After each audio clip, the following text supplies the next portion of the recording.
ये आपका आज का संपादकीय पाठ है। देखिए, संपादकीय पाठ ये आर्टिकल एडिटोरियल आपको प्रीलिम्स में, मुख्य परीक्षा में जब आप लोग आंसर राइटिंग करते हैं, निबंध लिखते हैं और इंटरव्यू में हर जगह मदद पहुंचाते हैं। यहाँ से एक सामान्य जानकारी भी आप लोगों को मिलती है। तो इन आर्टिकल एडिटोरियल को आप लोग जरूर पढ़ा करिएगा। शासन का विकेंद्रीकरण करे सरकार। तो आप देखेंगे केंद्रीय मंत्रिमंडल ने अभी हाल ही में आपने देखा कि 8वें वेतन आयोग की चर्चाएं काफी हो रही हैं और 8वें वेतन आयोग के गठन की मंजूरी भी दे दी है। और इस पहल से 50 लाख केंद्रीय कर्मी और 65 लाख पेंशनर लाभान्वित होंगे और आयोग के मौजूद वेतन, पेंशन एवं भत्तों के ढांचे को महंगाई एवं जीवन यापन की लागत में वृद्धि जैसे बेहद आर्थिक संकेतकों की कसौटी पर कसेगा। विभिन्न हितधारकों के साथ साथ परामर्श के बाद आयोग इसका एक सुसंगत ढांचा तैयार करेगा। आयोग की अनुशंसाएं स्वीकार किए जाने के बाद कर्मचारियों के वेतन, भत्तों और पेंशन में बढ़ोतरी होगी और जिससे आप देखिए घरेलू उपभोग में तेजी आने के साथ ही समग्र आर्थिक को बड़ा सहारा मिलने की उम्मीद है। अब ज्यादा पैसा आपके पास आएगा तो आप ज्यादा खर्च भी कर पाएंगे। जहां तक वेतन आयोग की कार्यप्रणाली का प्रश्न है तो आयोग मुख्य रूप से मूल वेतन एवं महंगाई भत्ते को नए वेतन ढांचे से के साथ जोड़कर देखता है और फिर उसमें वास्तविक बढ़ोतरी को जोड़ता है। इस वास्तविक बढ़ोतरी को फिटमेंट फैक्टर कहते हैं और फिटमेंट फैक्टर में महंगाई का दायरा, कर्मियों की जरूरतें एवं वित्तीय बोझ को उठाने की सरकार की क्षमता जैसे पहलू होते हैं। 7वें वेतन आयोग में आधिकारिक बढ़ोतरी 14.2% हुई थी, जो संभव है कि उतनी अधिक ना लगे, मगर जब इसमें आवास भत्ते यानी कि HRA जैसी अन्य पहलुओं को जोड़े तो यह काफी अधिक दिखेगी, क्योंकि उसका आकलन नए एवं ऊंचे मूल वेतन के आधार पर किया जाता है। पेंशनरों को भी फिटमेंट फैक्टर का लाभ मिलता है और नए सिरे से आकलन में उनकी पेंशन खासी बढ़ जाती है। परिणाम स्वरूप सरकारी खजाने से खर्च उसकी तुलना में काफी अधिक बढ़ जाता है। जितना प्रथम दृष्टया दिखता है, 7वें वेतन आयोग में वेतन बढ़ोतरी से सरकारी खजाने पर वास्तविक बोझ 24% बढ़ा था और 8वें वेतन आयोग ने भी सरकारी खजाने पर बोझ बढ़ने के आसार हैं, क्योंकि सरकारी व्यय का एक बड़ा हिस्सा पहले से ही वेतन, भत्तों और पेंशन पर खर्च हो रहा है। हालांकि अंतिम रूप से किस वेतनमान पर सहमति बनती है यह तो राजनीतिक विवेक पर निर्भर होगा, क्योंकि कर्मचारियों की अपेक्षाएं और सरकारी खजाने के बीच संतुलन साधने की चुनौती होगी। और इसके बावजूद आसार यही है कि 7वें वेतन आयोग में 7वें जितनी वेतन बढ़ोतरी नहीं होगी। ऐसा इसलिए क्योंकि एक तो मुद्रास्फीति अपेक्षा के नरम है और पिछली बार की तरह पुराने पेंशनरों को एक मुश्त लाभ के दोहराव की उम्मीद कम है। फिर भी नए वेतनमान में मौजूदा की तुलना में खर्च 20% तक बढ़ सकता है और जिससे देश के आर्थिक उत्पादन में आधी प्रतिशत तक की बढ़ोतरी हो सकती है। यह तो निश्चित है कि इसके बाद कर्मचारियों की क्रय शक्ति बढ़ेगी। हालांकि इससे केंद्रीय बजट पर बोझ भी बढ़ेगा, खासतौर से तब जब सरकार पहले से ही सामाजिक कल्याण एवं विकास कार्यक्रमों पर काफी खर्च कर रही है। 8वां वेतन आयोग लागू होने के बाद राज्य सरकारों पर भी वेतन बढ़ोतरी का दबाव बढ़ेगा। यह अच्छी बात है कि सरकार वेतन बढ़ोतरी की दिशा में आगे बढ़ रही है, लेकिन यह भी उतना ही आवश्यक है कि वह अपने ढांचे को सुसंगत एवं सुगठित बनाए। यह न्यूनतम सरकार और अधिकतम शासन वाली संकल्पना को साकार करने का एक बढ़िया अवसर है। केंद्र सरकार अपने कर्मियों का दायरा घटाकर नगरीय निकायों और पंचायतों के स्तर पर स्थानीय शासन ढांचे को सशक्त बनाने पर जोर दे।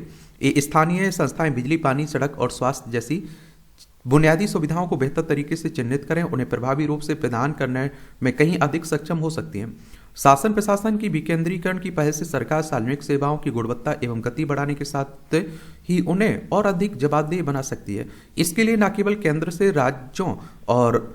राज्यों से स्थानीय निकायों को जिम्मेदारियों का भार सौंपना होगा, बल्कि भीमकाल सरकारी ढांचे को भी चुस्त दुरुस्त बनाना होगा। इसका अर्थ होगा कि कई विभागों का आकार घटाया जाए और एक जैसे विभागों का विलय किया जाए और इससे कार्यों में दोहराव नहीं होगा।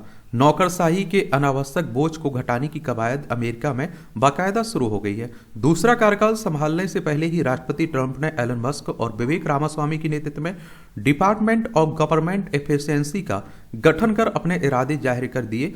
ट्रंप ने अनावश्यक सरकारी खर्च को घटाने के लिए एक समय सीमा भी दी है और इस कवायद में संघीय, राज्य और एवं स्थानीय शासन के ढांचे में उन पहलुओं को चिन्हित करना शामिल है जिससे पता चले कि किसी स्तर पर कार्य में दोहराव तो नहीं हो रहा है। इसके जरिए पुराने ढर्रे वाली व्यवस्था से मुक्ति दिलाना भी शामिल है। उक्त विभाग आधुनिक तकनीक के प्रयोग एवं निजी क्षेत्र के सहयोग से ऐसे सरकारी ढांचे के निर्माण को बल देना चाहता है जो सक्षम बनकर सार्वजनिक सेवाओं की समग्र गुणवत्ता को बढ़ाने में सहायक हो। इसमें आर्टिफिशियल इंटेलिजेंस यानी एआई के प्रयोग और ऑटोमेशन यानी स्वचालन को प्रोत्साहन देने संबंधी अहम सुधार भी शामिल है। यह विभाग विभिन्न एजेंसियों के बीच समन्वय पर जोर देकर निर्णय की प्रक्रिया में सुस्ती को दूर करेगा, क्योंकि देरी से अक्सर परियोजनाओं की लागत बढ़ जाती है। तकनीकी नवाचारों पर जोर देने वाले मस्क और बाजार केंद्रित दृष्टिकोण के साथ रामास्वामी अपनी इस पहल के जरिए एक सुगठित एवं पारदर्शी सरकारी ढांचा बनाना चाहते हैं जो बदल रही है सामाजिक आवश्यकताओं के अनुरूप तेजी से ढलकर करदाताओं के प्रति अपनी व्यापक जवाबदेही सिद्ध करे। निसंदेह 8वें वेतन आयोग लाखों कर्मियों एवं पेंशनरों की आकांक्षाओं की पूर्ति करेगा और अब जब इस आयोग की अनुशंसाएं सरकार का वित्तीय बोझ बढ़ाएंगी तब वे व्यापक प्रशासनिक सुधारों की आवश्यकताओं को रेखांकित करने का माध्यम भी बननी चाहिए। लेखक लोक नीति विश्लेषक हैं, इनका नाम है आदित्य सिन्हा। इनके द्वारा यह आर्टिकल लिखा गया है। आप लोग क्या सोचते हैं? अपनी राय आप लोग जरूर बताया करिएगा। संपन्नता का आधार बने संपत्ति कार्ड।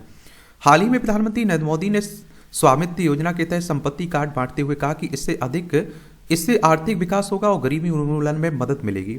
और उनकी ओर से वीडियो कॉन्फ्रेंसिंग के माध्यम से 10 राज्यों और 2 केंद्र शासित प्रदेशों के 230 से अधिक जिलों के 50,000 से अधिक गांव में स्वामित्व योजना के तहत 65 लाख से अधिक संपत्ति कार्ड वितरित किए गए। इस योजना का उद्देश्य ग्राम स्वराज को जमीनी स्तर पर उतारना है। संपत्ति कार्ड के चलते विकास संबंधी योजनाएं सटीक होगी और जिससे खराब नियोजन के कारण होने वाली बर्बादी और बाधाएं दूर होंगी।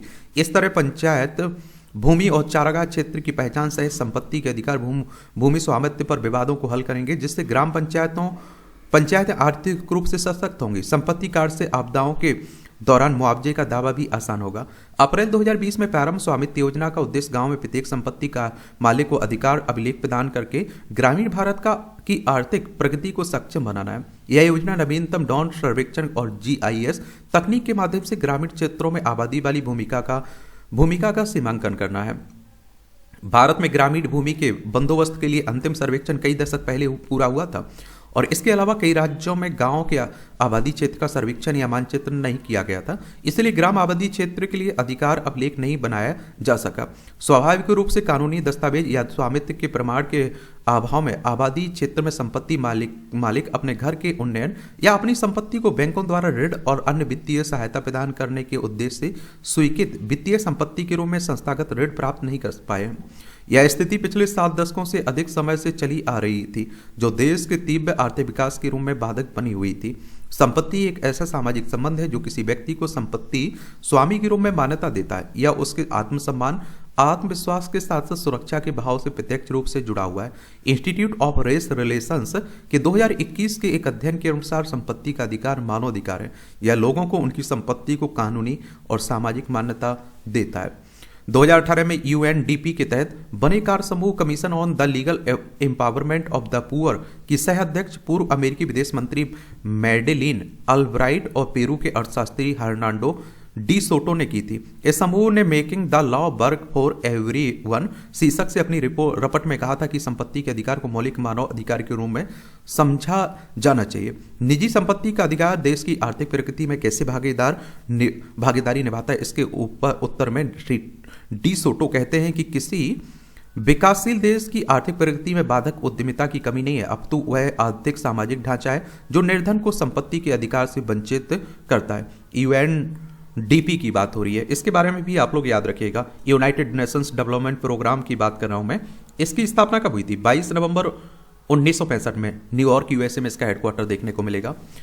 वह कहते हैं कि गरीब परिवारों को उनकी जमीन का मालिकाना हक देना उनकी पूंजी संचय की दर को बढ़ाने का आप देखिए एक प्रभावी तरीका होता है, क्योंकि इससे उन्हें ऋण प्राप्त करने में सहायता मिलेगी। इस ऋण का उपयोग पूंजी निवेश के लिए किया जा सकता है ताकि श्रम उत्पादकता और आय को बढ़ाया जा सके। यह निर्धनता दूर करने का कारगर उपाय सिद्ध होगा। भूमि अधिकार आर्थिक और सामाजिक विकास का महत्वपूर्ण घटक है। संपत्ति के अधिकारों ने संसाधन आवंटन में मौलिक रूप से सुधार करने और अधिग्रहण को सीमित करके बाजार लेनदेन को सुविधाजनक बनाया है, जो आर्थिक निवेश को मजबूत करने की क्षमता रखता है। कीफर फिलिप एवं नैक स्टीफन का 108 देश में किया गया शोध polarisation politics and property rights links between inequality and growth बताता है कि मजबूत संपत्ति अधिकार प्रति व्यक्ति आय की वार्षिक वृद्धि से जुड़ा था। इसके अनुसार निर्धनता का चक्र रोकने के लिए लोगों को उनकी भूमि अधिकारों से लैस किया जाना आवश्यक है। भूमि आवास आर्थिक सुदृढ़ीकरण की कुंजी मात्र नहीं है, बल्कि आप देखते हैं कि इनकी भावनात्मक प्रासंगिकता भी है। यद्यपि संपत्ति अधिकार तक पहुंच कुछ मामलों में पित्त सत्तात्मक मानदंड द्वारा निर्धारित होती है रही है, जो महिलाओं की संपत्ति के अधिकार को रोकती है, परंतु स्वामित्व योजना ने इन मान्यताओं को दरकिनार करते हुए उनके आवास अधिकार प्राप्त करने के मार्ग प्रशस्त किए हैं। स्पष्ट है कि स्वामित्व योजना आर्थिकी के साथ ही सामाजिक विकास को भी पुष्ट करने वाली है। अध्ययन बताती है कि दलित, पिछड़े और आदिवासी परिवार अवैध कब्जों, लंबे अदालती विवादों से सबसे अधिक प्रभावित हैं। स्वामित्व योजना कानूनी प्रमाणीकरण के साथ लोगों को ऐसे अनचाहे पीड़ादायक अनुभव से मुक्त कराती है। सभी संपत्ति कार्ड जारी होने पर देश में लाखों करोड़ रुपए की आर्थिक गतिविधियां शुरू होने का अनुमान है। हाशिए पर मौजूद लोगों को आर्थिक एवं सामाजिक व्यवस्था की मुख्य धारा से जोड़ने में भी कार्ड सहायक बनेंगे। लेखिका समाजशास्त्री हैं। और देखिए, इस तरह की योजना कोई आ रही तो उसके बारे में एक सामान्य जानकारी जरूर रखा करिएगा, और उसके फायदे क्या हैं और उसकी क्या उपलब्धियां हो सकती हैं, समझ रहे आप लोग। और सरकार की पहल के रूप में भी इसका उल्लेख आप लोग कर सकते हैं। कहीं आंसर राइटिंग कर रहे हैं, निबंध आप लोग लिख रहे हैं, कुछ बता रहे हैं कहीं। ये आप देखेंगे कि जीवन का मूल्य ऊर्जा। जीवन ईश्वर का दिया हुआ एक अमूल्य उपहार है। जीवन के मूल्य की गणना कर पाना नितांत असाध्य कार्य है, क्योंकि यह प्रकृति द्वारा प्रदान की गई एक अद्वितीय भेंट है। हम सभी बड़े सौभाग्यशाली हैं कि हमें इस जीवन की प्राप्ति मनुष्य के रूप में हुई है। हम इस संसार में अपना जीवन कैसे व्यतीत करते हैं, यह एक अत्यंत महत्वपूर्ण एवं चिंतनीय विषय है, क्योंकि हमें जीवन रूपी अनमोल रतन से नवाजने के उपरांत प्रकृति की भूमिका का एक अहम हिस्सा पूरा हो जाता है। जीवन प्राप्त करने के बाद हमारी भूमिका प्रधान हो जाती है। बहुत सारे ऐसे प्रश्न उठते हैं जिनका उत्तर संभवतः ईश्वर हमसे ही चाहता है। उदाहरण के लिए, इस धरा पर अवतरित होने के उपरांत हमने अपने एवं विश्व के कल्याण के लिए क्या किया? अपने उस अप्रतिम धरती के लिए क्या किया जिसने जन्म से मृत्यु तक हमें अपनी गोद के रूप में एक अद्वितीय संरक्षण, पालन पोषण का साधन प्रदान किया? यदि जन्म से मृत्यु के बीच हमने कोई सार्थक कार्य ना किया, जीवन के उद्देश्य को ना पहचाना, इस धरा एवं जीवनधारियों के कल्याण के लिए कोई सकारात्मक कदम ना उठाया, तो कहीं ना कहीं हमारा इस पृथ्वी पर आना निरर्थक ही सिद्ध होगा।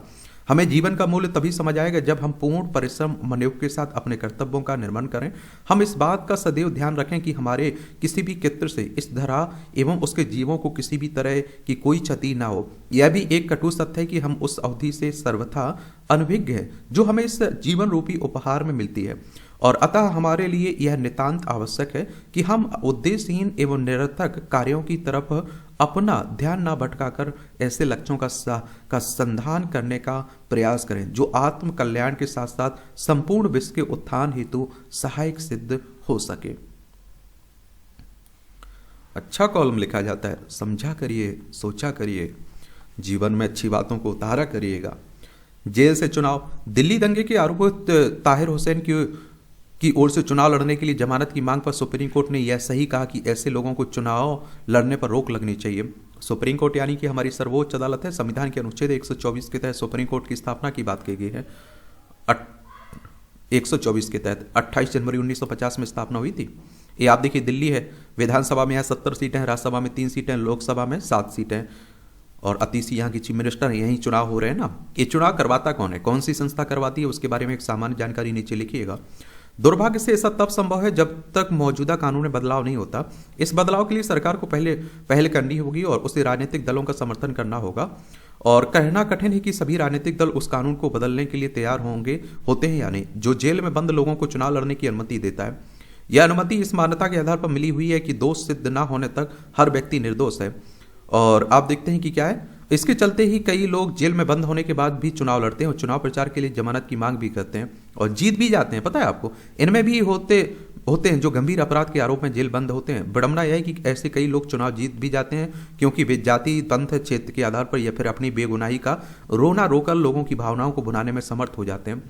और होना तो यह चाहिए कि मतदाता अपने प्रतिनिधियों का चयन परिपक्वता से करें, लेकिन कई बार ऐसा नहीं होता है। इसका प्रमाण तब मिला जब पिछले लोकसभा चुनाव में राष्ट्रीय सुरक्षा कानून के तहत जेल में बंद खालिस्तान समर्थक अमृतपाल सिंह ने पंजाब के खडूर साहिब सीट से जीत हासिल की। इसी तरह टेरर फंडिंग में तिहाड़ जेल में बंद इंजीनियर राशिद ने जम्मू कश्मीर के बारामूला सीट से चुनाव जीता। इसके बाद विधानसभा चुनाव में उसे इस आधार पर चुनाव प्रचार के लिए जमानत मिल गई कि वह अपने दल का प्रमुख है। इससे बड़ी विडंबना कोई और नहीं कि जेल में बंद लोगों को मतदान करने की अनुमति तो नहीं होती है, लेकिन वे चुनाव लड़ने के लिए स्वतंत्र होते हैं। चुनाव लड़ने के लिए जमानत मांग रहे ताहिर हुसैन का हिंसा भड़काने की बेहद आप देखते हैं कि क्या ये आप देखेंगे बेहद गंभीर आरोप है, लेकिन इससे सांसद असदुद्दीन ओवैसी पर कोई फर्क नहीं पड़ा। उन्होंने सब कुछ जानते हुए भी उसे अपने दल से दिल्ली विधानसभा का उम्मीदवार बना दिया है। समझा जाना चाहिए कि आतंक, अलगाव और दंगे और हत्या तरीके गंभीर अपराध में लिप्त होने के आरोपित को जेल में बंद होने के बाद भी चुनाव लड़ने की छूट मिलने से भारतीय लोकतंत्र का मान नहीं बढ़ता है, और इससे तो राजनीति में के अपराधीकरण को बल ही मिलता है। उचित यह होगा कि संगीन आरोपों में जेल में बंद लोगों को चुनाव लड़ने से रोका जाए। निसंदेह बंदियों के भी कुछ अधिकार आप देखते हैं कि क्या है, अधिकार होते हैं, लेकिन उनके लिए चुनाव लड़ने को मौलिक अधिकार बना देना बिल्कुल भी ठीक नहीं है। और हमारे देश में तो देखिए परंपरा बन चुकी है कि जो जितना बड़ा अपराधी होगा उस पर आप देखते हैं कि उसके चुनाव जीतने की संभावना उतनी बढ़ जाती है। और ये देख के भी लगता है, क्योंकि आप विधानसभा लोकसभा के रिजल्ट देखिए, आप लोग चुनाव जीतने वाले उनका आपराधिक बैकग्राउंड देखिए। नशे पर चोट, किसी भी आप देखते हैं कि किसी बुराई को दूर करने के लिए शासन प्रशासन की सक्रियता के साथ लोगों की भागीदारी अत्यंत आवश्यक है। लोगों के सहयोग के बिना अभियान में सफलता मिलना संभव नहीं है। हिमाचल प्रदेश में नशे के बढ़ते चलन से हर वर्ग चिंतित है। नशा न केवल भावी पीढ़ी के भविष्य को अंधेरे में ले जा रहा है, बल्कि उन्हें अपराध के गर्त में भी धकेल रहा है। प्रदेश पुलिस लगातार माफिया पर शिकंजा कस रही है, कई तस्करों को जेल भेजा है। सरकार के स्तर पर आप देखिए कई गंभीर कदम उठाए गए। अब प्रदेश पुलिस ने एक नई पहल की है, और जिसके तहत मध्य जोन के 5 जिलों में मंडी, कुल्लू, हमीरपुर, लाहौल स्पीति, बिलासपुर में शहरों और गांवों में बाढ़ स्तर पर नशे पर प्रहार करने के लिए कमेटियों का गठन करेगी, जिसमें जनप्रतिनिधि, स्थानीय आवासी, शिक्षकों, सामाजिक कार्यकर्ता शामिल होंगे। ये कमेटियां नशे का काला कारोबार करने वालों पर नजर रखेंगी, युवाओं को जागरूक करेंगी और संदिग्ध व्यक्ति या फिर गतिविधि की सूचना पुलिस से साझा करेंगी। इससे पहले शिमला पुलिस ने भी योजना बनाई, और जिसके तहत हर पंचायत में बाढ़ स्तर तक पहुंचने के लिए बीट कांस्टेबल तैनात किए जाएंगे। इसका जिम्मा चिट्टा तस्करों और चिट्टे का सेवन करने वालों की जानकारी हासिल करने का रहेगा। भावी पीढ़ी को सुरक्षित रखने के लिए पुलिस की कवायद सराहनीय है, और लोगों की जिम्मेदारी है कि वे इससे सहभागी बने ताकि नशे जैसी सामाजिक बुराई को समाज से दूर कर सकें। चलिए हिमाचल प्रदेश होके आते हैं। ये आप देखिए हिमाचल प्रदेश से शिमला इसकी राजधानी देखने को मिलेगी, और आप देखेंगे इसकी सीमा आप देखिए लद्दाख, जम्मू कश्मीर, पंजाब, हरियाणा, उत्तर प्रदेश, उत्तराखंड से लगती है। अंतर्राष्ट्रीय सीमा चाइना से लगती है, और शिमला इसकी राजधानी है। दूसरी धर्मशाला राजधानी है, धर्मशाला विंटर राजधानी है। 25 जनवरी 1971 में इसे राज्य बनाया गया था। 1 नवंबर 1956 में इसे केंद्र शासित प्रदेश बनाया गया था। शिव प्रताप शुक्ला यहाँ के राज्यपाल हैं। सुखविंदर सिंह सुक्खू यहाँ के मुख्यमंत्री हैं। कांग्रेस की सरकार है। विधानसभा में 68 सीटें हैं, राज्यसभा में 3 सीटें हैं, लोकसभा में 4 सीटें हैं। 55,673 वर्ग किलोमीटर में फैला हुआ है आपका हिमाचल प्रदेश। जल प्रदूषण की बढ़ती समस्या, पिछले दिनों केंद्रीय भूजल बोर्ड द्वारा किए गए वार्षिक मूल्यांकन में भारत की भूजल की स्थिति को लेकर जो आंकड़े आए वे चिंता का सबब बने हुए हैं। वर्ष 2017 में भारत के 779 जिलों में से 359 जिलों में भूजल में नाइट्रेट की मात्रा अधिक पाई गई थी, लेकिन 2023 में यह आंकड़ा बढ़कर 440 हो गया। जाहिर है कि देश के अधिक से अधिक जिलों में भूजल में नाइट्रेट की मात्रा या आप देखिए 45 मिलीग्राम प्रति लीटर से अधिक है। नाइट्रेट का उच्च स्तर पानी की गुणवत्ता पर प्रतिकूल प्रभाव डालता है और लोगों के स्वास्थ्य के लिए भी हानिकारक हो सकता है। शिशुओं में आप देखिए ब्लू बेबी सिंड्रोम जैसी गंभीर समस्या पैदा कर सकता है। अतिरिक्त नाइट्रोजन से जल निकायों, मिट्टी की गुणवत्ता भी प्रभावित होती है। यही तो पॉइंट आपको आंसर राइटिंग में लिखना है, निबंध में लिखना है, बताना है कि इसके जल प्रदूषण के नुकसान क्या क्या हो सकते हैं। राजस्थान में 49%, कर्नाटक में 48%, तमिलनाडु में 37%, नमूनों में नाइट्रेट की मात्रा सीमा से अधिक पाई गई। ये आंकड़े इन राज्यों में नाइट्रेट के बढ़ते स्तर को दर्शाते हैं। राजस्थान, मध्य प्रदेश, गुजरात जैसे राज्य भूगर्भीय कारणों से नाइट्रेट प्रदूषण का सामना कर रहे हैं। हालांकि अन्य राज्यों में भी इस समस्या में वृद्धि देखी जा रही है, जिसे गंभीरता से लेने की जरूरत है। नाइट्रेट के अलावा भूजल में फ्लोराइड और यूरेनियम जैसे अन्य रासायनिक प्रदूषकों को की सांद्रता भी चिंता का कारण है। राजस्थान, हरियाणा, कर्नाटक, आंध्र प्रदेश और तेलंगाना में फ्लोराइड की मात्रा स्वीकार सीमा से अधिक पाई गई, और जो हड्डियों और दांतों की समस्याओं का कारण बन सकती है। लंबे समय तक आप देखिए इसके संपर्क में रहने से गंभीर स्वास्थ्य समस्याएं हो सकती हैं। देश का भूजल दोहन 60.6% कितना 60.4% तक पहुंच गया है। यह स्थिति 2009 से स्थिर बनी हुई है। आंकड़े बताते हैं कि भारतीय समाज और कृषि के लिए भूजल का अत्यधिक उपयोग किया जा रहा है, जो भविष्य में जल संकट को और बढ़ा सकता है। हालांकि केंद्रीय भूजल बोर्ड के ने 73% भूजल ब्लॉकों को सुरक्षित रूप में वर्गीकृत किया है, और जिसका अर्थ है कि इन ब्लॉकों में पानी की भरपाई की जा रही है। फिर भी कई अन्य ब्लॉकों में जल स्तर में गिरावट हो रही है, जिससे भविष्य में भूजल संकट पैदा हो सकता है। अर्थव्यवस्था के लिए भूजल अत्यंत महत्वपूर्ण है। इसका अत्यधिक दोहन जलाशयों, जल स्रोतों की गुणवत्ता पर प्रतिकूल प्रभाव डालता है, और अगर समय रहते इस संकट पर काबू नहीं पाया गया तो यह देश के लिए एक गंभीर समस्या बन सकती है, जो न केवल पर्यावरण के लिए बल्कि मानव जीवन के लिए भी खतरा बन जाएगी। जल संकट की स्थिति को रोकने के लिए सरकार को और अधिक सक्रिय कदम उठाने होंगे, ताकि भूजल के अत्यधिक उपभोग को रोका जा सके, पानी की गुणवत्ता को संरक्षित किया जा सके। और आप देख रहे हैं, जल ही जीवन है। आप लोग सुनते रहते होंगे, और हर किसी को आप देखते हैं कि जल की ज़रूरत जरूर पड़ती है। एक टिप्पणियाँ रहती हैं, इसकी PDF एजुकेशन सर्कल प्लेटफॉर्म है ना टेलीग्राम, वहाँ डाल दी जाती है, तो वहाँ से जाकर आप लोग डाउनलोड कर सकते हैं। देखना हो तो देख सकते हैं आप लोग। अब आप देख रहे हैं कि महाकुंभ चल रहा है इलाहाबाद में, जिसे अब प्रयागराज के नाम से जानते हैं आप लोग। देखिए हमारा प्यारा भारत है, इसमें आप देखिए उत्तर प्रदेश है, लखनऊ इसकी राजधानी, अंतर्राष्ट्रीय सीमा नेपाल से लगती है। राज्यों में बिहार, झारखंड, छत्तीसगढ़, मध्य प्रदेश, राजस्थान, हरियाणा, हिमाचल प्रदेश, उत्तराखंड और दिल्ली से लगती है। विधानसभा में 403 सीटें हैं, विधान परिषद में 100 सीटें हैं, राज्यसभा में 31 सीटें हैं, लोकसभा में 80 सीटें हैं। योगी आदित्यनाथ यहाँ के चीफ मिनिस्टर हैं, और आनंदीबेन पटेल यहाँ की राज्यपाल हैं। जनसंख्या में सबसे बड़ा राज्य है आपका उत्तर प्रदेश। तो आप देखते हैं कि विश्व का सबसे बड़ा, एक तरह से आप देखते हैं कि सांस्कृतिक धार्मिक कार्यक्रम हो रहा है। विश्व का सबसे बड़ा धार्मिक समागम महाकुंभ प्रयागराज में जारी है, जो करोड़ों श्रद्धालुओं की आस्था, भारत की विविध संस्कृतियों की समृद्ध झलक और लघु भारत का जीवंत प्रतीक है। महाकुंभ मात्र एक धार्मिक आयोजन नहीं है, बल्कि यह धर्म, अध्यात्म और संस्कृति का विलक्षण संगम है, जो गहन अध्ययन और बहुआयामी विमर्श का केंद्र बनता है। हालांकि महाकुंभ का महत्व केवल धार्मिक और सांस्कृतिक दायरे तक सीमित नहीं है। यह आयोजन भारत के प्राचीन धार्मिक अर्थशास्त्र टेम्पल इकोनॉमी का सशक्त उदाहरण है। यह आयोजन समझने का अवसर देता है और इसकी किस प्रकार धर्म और अर्थव्यवस्था एक दूसरे के पूरक हैं, और कैसे धार्मिक आयोजन आर्थिक गतिविधियों को प्रोत्साहित करते हैं, अर्थव्यवस्था को बूस्ट मिलता है, इकोनॉमी में बड़ा योगदान देता है इस तरह के स्थल हों या मेले हों। इस बार का महाकुंभ आर्थिक परिप्रेक्ष्य से विशेष महत्व रखता है, चाहे इसके बजट की बात हो, आयोजन की भव्यता का स्तर हो या फिर अनुमानित आगंतुकों की संख्या। हर पहलू इसे एक बड़े पैमाने पर आयोजन साबित कर रहा है। वास्तव में यह आयोजन भारत के लिए एक नए आर्थिक मॉडल के पुनर्जागरण का द्वार भी खोल सकता है। दुर्भाग्यवश समय के साथ हमने इस आर्थिक मॉडल को नजरअंदाज कर दिया। आज़ादी के शुरुआती दशकों में इसे विकसित करने की आवश्यकता थी, लेकिन हम इस तथ्य से को देर से समझ पाए कि भारत में धर्म एक प्रमुख आर्थिक व्यवस्था का आधार रहा है। हालांकि अब लंबे अंतराल के बाद इस दिशा में गंभीर प्रयास होते दिखाई दे रहे हैं। महाकुंभ की भव्यता, लोगों की भीड़ और व्यापक इंफ्रा निर्माण इस बात का प्रमाण दे रहे हैं कि यह आयोजन स्थानीय अर्थव्यवस्था को नई ऊर्जा प्रदान करेगा। बहुत सारे लोग इससे जुड़े हुए हैं, रोजगार मिल रहे हैं, आप देखेंगे। विशेष रूप से उत्तर प्रदेश, जिसने $1 ट्रिलियन की अर्थव्यवस्था बनने का लक्ष्य निर्धारित किया, इसलिए महाकुंभ को आर्थिक विकास के दृष्टिकोण से भी विश्लेषित करना आवश्यक है।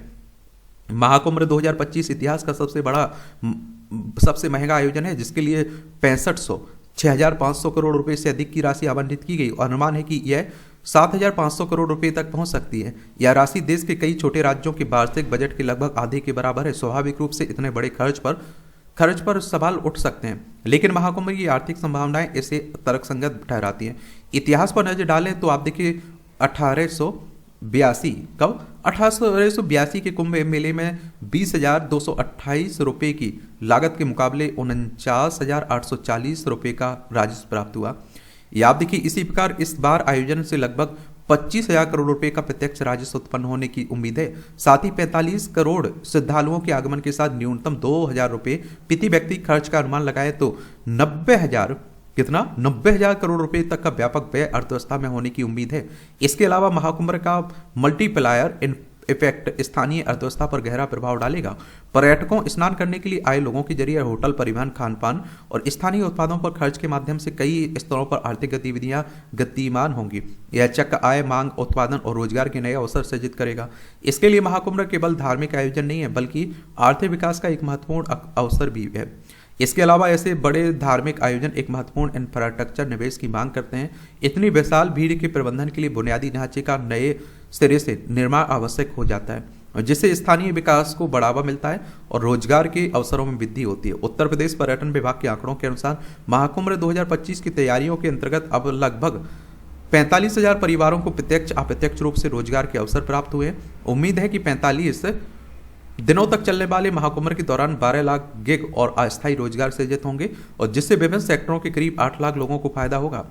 आज स्थानीय स्तर पर प्रयागराज शहर में इस निवेश से बुनियादी ढांचे में उल्लेखनीय सुधार देखने को मिला है। नई सड़कों, मार्गों, पुलों, आधुनिक सुविधाओं के निर्माण के साथ शहर को पूरी तरह से सजोया और संवारा गया है। लेकिन यह सुधार केवल प्रयागराज तक सीमित नहीं है बल्कि इसका प्रभाव प्रदेश की व्यापक अर्थव्यवस्था पर भी होगा। प्रयागराज की भौगोलिक स्थिति इसे वाराणसी, अयोध्या जैसे प्रमुख धार्मिक स्थलों से जोड़ती है।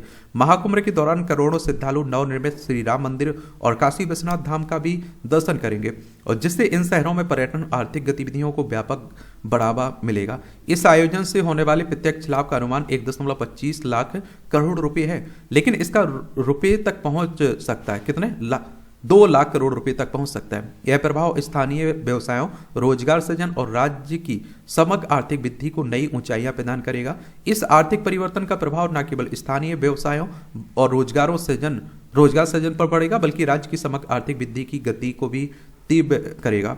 धार्मिक आयोजन की प्रमुख विशेषता यह है कि असंगठित क्षेत्र में कार्यरत लोगों की आय वृद्धि का सशक्त माध्यम बनते हैं। पूजा सामग्री, फूलों की माला, प्रसाद और धार्मिक स्मृतियों की बिक्री से जुड़े व्यापारी और छोटे उद्यमी प्रत्यक्ष लाभ प्राप्त करते हैं और इन आयोजनों से स्थानीय अर्थव्यवस्था में नकदी प्रवाह बढ़ता है। खासकर फूलों की खेती इसको प्रोत्साहन मिलता है जिससे किसानों को तत्काल नकदी मिलती है।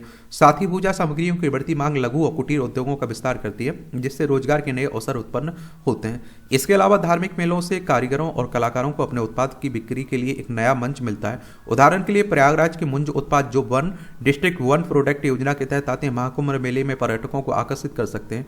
मुंज की टोकरी, कोस्टर, स्टैंड और सजावटी वस्तुएं टिकाऊपन और पारंपरिक सुंदरता के कारण देश विदेश के पर्यटकों के लिए आकर्षण का केंद्र बन रहे हैं और यह लाभ केवल प्रयागराज के स्थानीय उत्पादों तक सीमित नहीं है। पड़ोस के जिले जैसे कि भदोही के कालीन, चित्रकूट के लकड़ी के खिलौने और प्रतापगढ़ के आंवला जैसे क्षेत्रीय उत्पादों को भी बाजार मिला है। इसलिए महाकुंभ 2025 केवल एक धार्मिक आयोजन नहीं है बल्कि यह आर्थिक दृष्टि से एक मेगा इन्वेस्टमेंट प्रोजेक्ट के रूप में उभरकर सामने आ रहा है।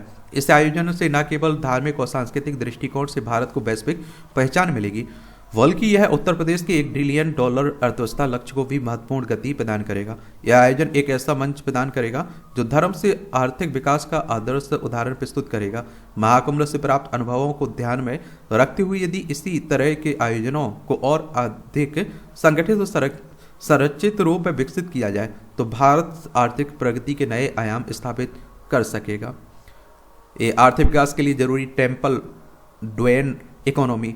तो भारत के पास आर्थिक विकास को गति देने की एक नवोन्मेषी मॉडल उपलब्ध है, धर्म आधारित अर्थव्यवस्था। इसका आशय यह है कि यह नहीं है कि संपूर्ण आर्थिक गतिविधियां केवल धार्मिक पर्यटन पर केंद्रित कर दी जाए बल्कि यह ऐसा क्षेत्र है जो देश की जीडीपी वृद्धि दर को 1 से 2% तक बढ़ाने की अपार क्षमता रखता है। उदाहरण के तौर पर काशी विश्वनाथ कॉरिडोर के निर्माण के बाद काशी को वैश्विक पर्यटन मानचित्र पर एक विशिष्ट स्थान प्राप्त हुआ है। आंकड़ों के अनुसार यह जनवरी से 31 मई 2024 के बीच 2.86 करोड़ श्रद्धालुओं ने काशी विश्वनाथ मंदिर के दर्शन किए, जबकि 1 जनवरी 2025 को 7.43 लाख भक्तों ने एक ही दिन में पूजा अर्चना कर नया कीर्तिमान स्थापित किया। इसी प्रकार राम मंदिर के निर्माण में ने अयोध्या को एक वैश्विक तीर्थ स्थल के रूप में स्थापित कर दिया है। उत्तर प्रदेश सरकार के आंकड़ों के मुताबिक जनवरी से सितंबर 2024 के बीच अकेले अयोध्या में 13.55 करोड़ पर्यटकों का आगमन हुआ है, जो आगरा के ताजमहल को कुल पर्यटन के मामले में पीछे छोड़ चुका है। यह पर्यटन उपलब्धि न केवल धार्मिक पर्यटन की आर्थिक क्षमता को दर्शाती है, बल्कि इसे विकास का सशक्त माध्यम भी बनाती है।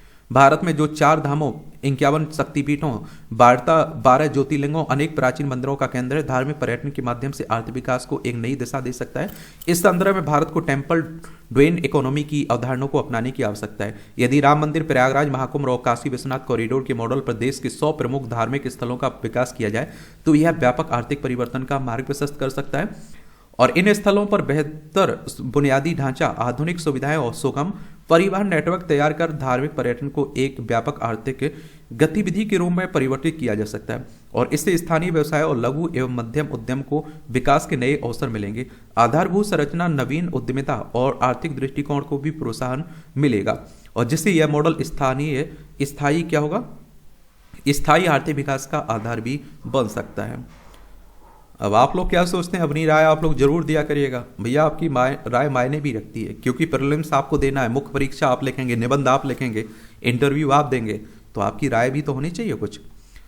और हो गया आरजी कर कांड में न्याय। ये आप देखते हैं कि कोलकाता में जो महिला डॉक्टर के साथ दरिंदगी की गई थी ना पश्चिम बंगाल में, उसी घटना की बात हो रही है। देख लीजिए, ये कोलकाता है, पश्चिम बंगाल की राजधानी कोलकाता है। इसकी सीमा आप देखिए उड़ीसा, झारखंड, बिहार, सिक्किम, असम से लगती है। अंतर्राष्ट्रीय सीमा इसकी नेपाल, भूटान, बांग्लादेश, 3 देशों से लगती है। ममता बनर्जी यहाँ की चीफ मिनिस्टर हैं। सीबी आनंद बोस यहाँ के राज्यपाल हैं। विधानसभा में आप देखिए 294 सीटें हैं, राज्यसभा में 16 सीटें हैं, लोकसभा में 42 सीटें हैं और 88,752 वर्ग किलोमीटर में फैला हुआ है आपका पश्चिम बंगाल। चलिए इसे भी देख लेते हैं।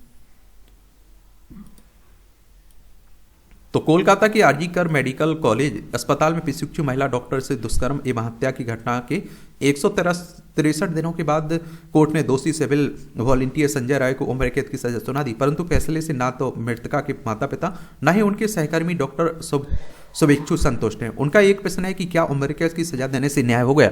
हमने फांसी मांगी थी, इस मामले के कई और कसूरवार हैं, उनका क्या हुआ? जिस घटना ने बंगाल ही नहीं पूरे देश, यहाँ तक कि विदेश में भी लोगों को आंदोलित कर दिया था। विदेश में तो लगातार 4 माह तक धरना प्रदर्शन हुए। ऐसे में दोषी को सिर्फ उम्र कैद की सजा मिलने के बाद फैसले को लेकर सवाल उठना लाजमी है। दुष्कर्म हत्याकांड के सबूतों और साक्ष्यों को मिटाने के मामले में आरजी कर अस्पताल के पूर्व प्रिंसिपल संदीप घोष और टाला थाने के पूर्व थानेदार अभिजीत मंडल भी आरोपित हैं, जिन्हें सीबीआई द्वारा तय समय पर कोर्ट में पूरा आरोपपत्र दाखिल नहीं कर पाने के कारण फिलहाल जमानत मिली हुई है। मंडल तो जेल से बाहर है, लेकिन घोष आरजी कर अस्पताल भ्रष्टाचार से जुड़े मामले में भी आरोपित है, इसलिए अभी भी जेल है। मृत डॉक्टर के माता पिता से लेकर साथी डॉक्टर और राजनेताओं से लेकर बुद्धिजीवियों एक वर्ग का कहना है कि सिर्फ फैसला आया लेकिन न्याय नहीं हुआ है, इसलिए न्याय की मांग को लेकर उनका आंदोलन जारी रहेगा। सीबीआई यानी सेंट्रल ब्यूरो ऑफ इन्वेस्टिगेशन की बात हो रही है।